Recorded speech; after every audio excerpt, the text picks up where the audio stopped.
You are listening to the daily homily for Magdala in the Holy Land. At the sight of the crowds, Jesus' heart was moved with pity for them, because they were troubled and abandoned, like sheep without a shepherd. Then he said to his disciples, "The harvest is abundant, but the laborers are few. So ask the master of the harvest to send out laborers for his harvest." Then he summoned his 12 disciples and gave them authority over unclean spirits, to drive them out and to cure every disease and every illness. The names of the 12 apostles are these: first, Simon called Peter, and his brother Andrew, James the son of Zebedee and his brother John, Philip and Bartholomew, Thomas and Matthew the tax collector, James the son of Alphaeus and Thaddeus, Simon from Cana, and Judas Iscariot, who betrayed him. Jesus sent out these 12 after instructing them thus: "Do not go into pagan territory or enter a Samaritan town. Go rather to the lost sheep of the house of Israel. As you go, make this proclamation: the kingdom of heaven is at hand. Cure the sick, raise the dead, cleanse lepers, drive out demons. Without cost you have received, without cost you are to give." The Gospel of the Lord. Praise to you, Lord Jesus Christ. We are being transformed into more and more into and like the image of God. And first of all, we will see here in all 3 readings an amazing touch or presentation of God's heart. At the sight of the crowds, Jesus' heart was moved with pity for them, because they were troubled and abandoned like sheep without a shepherd. And then we have the first reading from Exodus, obviously much earlier, a good 1,200 years earlier, and it says that the Lord lifted them up like on eagle wings. The care that the eagle would have for its little chicks, taking up its young, the protection, the strength, the concern. And he did that for a great purpose, for love of them. And we have this same love then more fully explained in a bigger liberation from slavery, from prison. It's not easy to find somebody who dies for somebody who is good. And I always think of Maximilian Kolbe, who gave his life voluntarily inside the concentration camp at Auschwitz in 1942, I think. And he was moved to compassion for the man who was the 10th called out at random for execution because of the escape of one prisoner. And then Maximilian Kolbe walked up to the officer in charge of the camp and waited to be questioned why he was doing that disorderly move, and he said he wanted to take that man's life. And when I always think of that when I read this line of Paul in the letter to the Romans, it's not common to find a person who's willing to die for a just person, to take his place. But in our case, God gave his Son for us as a sacrifice while we were still sinners.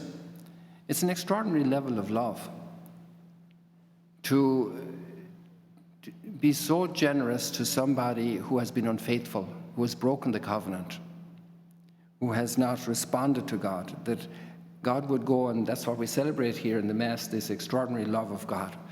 2 days ago, we celebrated the Feast of the Sacred Heart of Jesus, which is the concrete tangibility of this love. Jesus wept for Lazarus when he died. He was filled with compassion for the people who were like sheep without a shepherd. This place here is filled with jackals.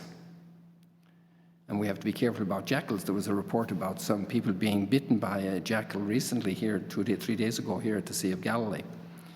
And so they were camping, I think. So then the sheep without a shepherd in this environment, especially in the desert, it's very severe. even to know where to find water, where to find grazing, and to be like a sheep without a shepherd. And he's opening up the eyes of the disciples, who are all imperfect, who have all been forgiven a lot and have a lot more to be forgiven, because they won't be faithful all the way. They will abandon Jesus at Calvary. Peter will deny him 3 times. And so they're going to, Jesus is inviting them in that rawness, in that unpreparedness, to participate in his heart's love for the people who are without a shepherd. And this is beautiful. It's a beautiful thing also for parents to understand their role in front of their little children. They are providing for them in a way that is actually God's love for those children, a love that precedes even the parents' own birth, and then giving birth to their children. And God's love for each of us is to discover God's love, really. And the month of June is dedicated to the Sacred Heart. So we don't need to forget about the image of the Sacred Heart and the devotion to the Sacred Heart just because we had the big feast day on Friday. But this whole month we still have 2 good weeks to have that response in our hearts to God's compassion for us. And so then Jesus invites these apostles and he sends them out. He sends them out with a gift, a huge gift, an experience of God. First of all, a gift of life and creation, and a gift of acceptance into his company. And we're all invited into his company. We're all invited in to share in this love of the Sacred Heart. And in this environment, then, even though we're not completely transformed, Jesus says, go out. And I'm with you. What more do you need? You can even face down the devil. You can face down situations that are very difficult. Maybe a child is in prison and has gone wayward, is pulled over by the police so many times. And to continue to be that compassion for that child, for that neighbor, for that friend, for somebody who cheated me, for somebody who spoke badly about me, to be God's compassion for that person. Compassion is very interesting. Compassion takes stock of the situation and acquires an understanding for the brokenness or the dereliction, and wants to intervene to do something good, to restore the person to their dignity, to bring them back up, to lift, to give them a hand up, to give them a leg up, to set them up to score a goal, to triumph. What a beautiful reality and process in which we're involved by God's call and disposition to be invited by Jesus to enter into his own mission, bringing divine compassion to bear in a world that needs this so much, so drastically, so urgently, so dramatically, and constantly. Thank you for joining us today. If you want to learn more about Magdala, follow us on YouTube and on Facebook.